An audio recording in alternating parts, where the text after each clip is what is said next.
My favorite thing about this community is the people. I think that the people that lived and grew up in Wendell are solid.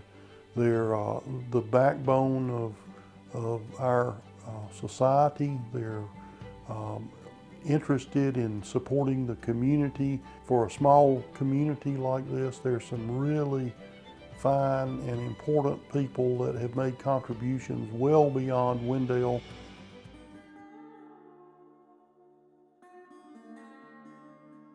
I think the era, the early part of the history is the fun part for me, from the 1800s through the early 1900s, because that's when the town was actually developing, and the vision for the community that was shared by a number of people, from R.B. Whitley to M.A. Griffin to C.Z. Todd. Some of the people that were involved in organizing the community, developing the community, they had such foresight and such drive to make this a viable part of Wake County.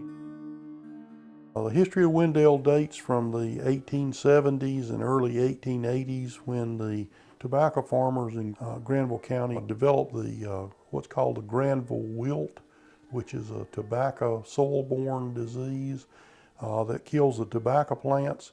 And they didn't have a way to get rid of the Granville wilt, so they had to look for some new ground to plant their cash crop, which was tobacco.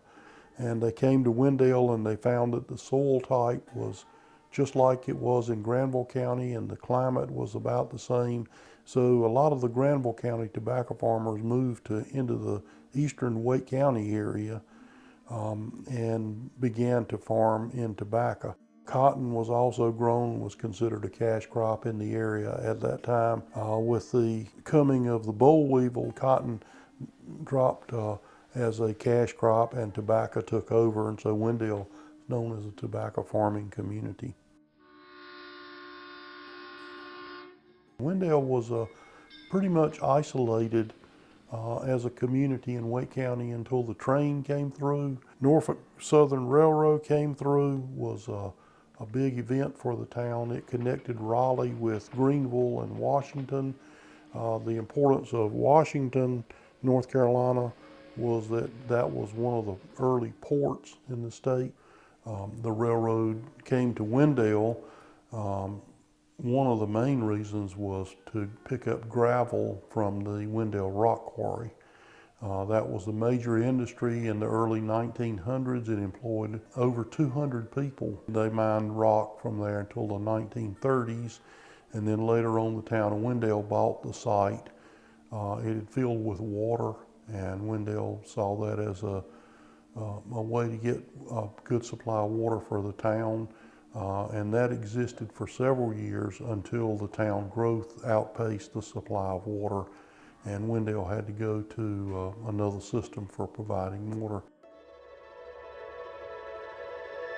The name for the town was suggested by Mally A. Griffin, who at the time was the headmaster of Road School in Wendell, and a group of community leaders asked him to recommend a name for the new community that they were planning. And so he was a favorite of Oliver Wendell Holmes, who was a poet and a historian and a physician. And so the town leaders started calling the community Wendell. The train conductors, when the train was coming into the town, each town would pronounce the name of the town for the visitors that were on the train that wanted to get off there. And in coming into the town of Wendell, the conductors would yell the name Wendell out, and that led to the pronunciation change from Wendell to Wendell. So that got picked up as kind of as a joke, and then it stuck. And so people in town started saying, "We're from Wendell," and now the community is known as Wendell. And then in 1903, Wendell, the community leaders submitted a request to the General Assembly for formal official designation of Wendell as a town. The General Assembly passed that bill, and on March the 6th, 1903, Wendell was officially incorporated as a town. This is an interesting story right here. In 1929, tobacco farmers couldn't sell their tobacco crop for a profit, and they petitioned the warehouses to stop the sale so they wouldn't lose money, and they became pretty adamant about it. The tobacco warehouse men got in touch with the governor of North Carolina, told him what the situation was, that tobacco farmers in Wendell were about to riot. The governor thought it was serious enough. He called the president, who at the time was Roosevelt, and told him about the situation. Roosevelt stopped all of the tobacco sales around the United States for a period of 2 or 3 weeks until Congress had an opportunity to address the stabilization of tobacco prices.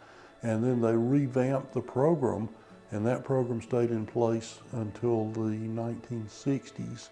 So Wendell played a major role in the Agricultural Stabilization Act that led to price stabilization of tobacco and other crops. So the early schools in the community were very important. We're going to undertake a program this year to provide historic markers for 2 Rosenwald schools, the Riley Hill School in the Riley Hill community and the Carver School in the Pleasant Grove community. Both of these schools are considered Rosenwald schools because they were built with funds provided by Julius Rosenwald at the request of Booker T. Washington. In the early 1900s, they developed a plan to build schools for African American students across the South that didn't have an opportunity to go to schools at that time. From about 1910 through the 1930s, the Rosenwald Fund built over 5,300 schools for black students from Texas to Maryland. North Carolina had the most schools. Over 800 schools were built in the state, and 2 were in our community. And so we want to recognize those 2 schools. In the early 1900s, the Wendell Graded School was built. In 1911, it was opened. The town of Wendell was one of the first communities in the entire state that passed a bond referendum to build a community school. That school was built. It was one of the finest schools in North Carolina. It was dedicated by the state superintendent of schools who praised the architecture and the construction and the community for building such a school and for putting such importance on education in the town. The business community in Wendell developed from the early 1900s. All these communities were tied together, but they were also self-sufficient. Each little community had clothing stores, hardware stores. Each community had their own little village that provided all the services to the community. There were 2 livery stables. There was a theater in Wendell. At one time there were 5 grocery stores in Wendell. There were 2 or 3 car dealers in Wendell. And so each community had its own set of goods and services that they provided. It was a treat for Wendell citizens to be able to go to Raleigh to go shopping. It was a day-long event. Have to catch a bus or catch the train or take a horse-drawn wagon to Raleigh. One of the interesting stories that I've heard about the Wendell Theater is that the projectionist in the 50s that would actually change the reels on, they used to use big celluloid reels to project the movies with, he would have to change the film reels in the middle of the movie. And they were huge reels, and so one day he got distracted and he backed up too far, and there was a window right behind him. He fell out of the window onto the marquee for the Wendell Theater. He was not hurt. They got him off the marquee and straightened him up, and he got his wits back about him. And the next day, the owner had nailed up a board across the window to keep him from falling out in the future. There's a checkerboard in the museum that was used at Buck's service station. Checkers was a very popular pastime. A lot of it was kind of a gathering spot for local men that would go and tell stories and talk about politics and make decisions and provide leadership to the town through the playing checkers at the table. And so the museum, thanks to the foresight of a couple of people in town, have saved the checkerboard, and it's on display at the museum. People can see a couple of photographs of some of the old timers in Wendell playing checkers, and can imagine the types of discussions that went on over across the checkerboard in Buck Service Station. The Wendell Museum is a long-held dream of many people in the community. We've always felt like Wendell was an important part of Wake County, and an important story to tell. Wendell Museum opened in the spring of this year. We'd been in the planning and development stages for about 18 months.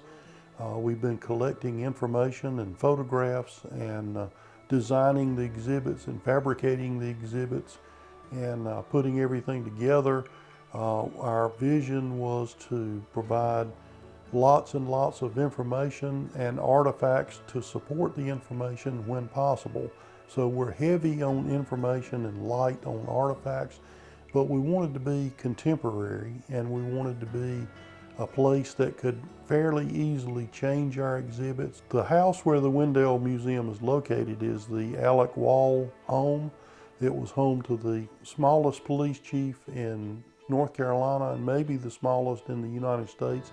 There are lots of stories about Alec Wall and his exploits as Wendell police chief. He was this very small man, 5'2" and weighed 105 pounds.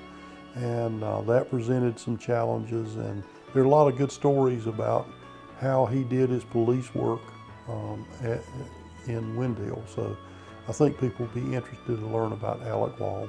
He also got shot one time, and he got shot through the hat, and he said if he'd been taller, he'd been killed. The town board felt like Alec Wall had needed a proper police uniform. He'd been wearing a uniform that was made for him by his wife. Since he was so small, it was hard to find a uniform, and the town board took the one that his wife made and mailed it to a uniform manufacturing company in Chicago. About 2 weeks later, they received the box back. The uniform was still inside, and there was a note that said, "I'm sorry, we don't make uniforms for children." So it was kind of a joke around town for a while. Wendell has a great future. It has evolved into a bedroom community for Raleigh, but it still maintains some of the charm that small towns in eastern North Carolina have. I think the downtown district has some real opportunity for the growth of businesses. It'd be great if Wendell had some new restaurants and some new activities to do. I think all of that's coming. We're in the development stages right now, and so I think there's a lot to look forward to. The community of Wendell should be proud of the heritage that we have. That includes the people, the churches, the schools, the community life that's available. There's a lot of opportunity in Wendell. There's a lot of business opportunity in Wendell, and I think the community has a rich tradition. I think the museum covers a number of topics, about 7 or 8 topics that are important, so people would get a lot of valuable information about the history of Wendell by visiting the museum.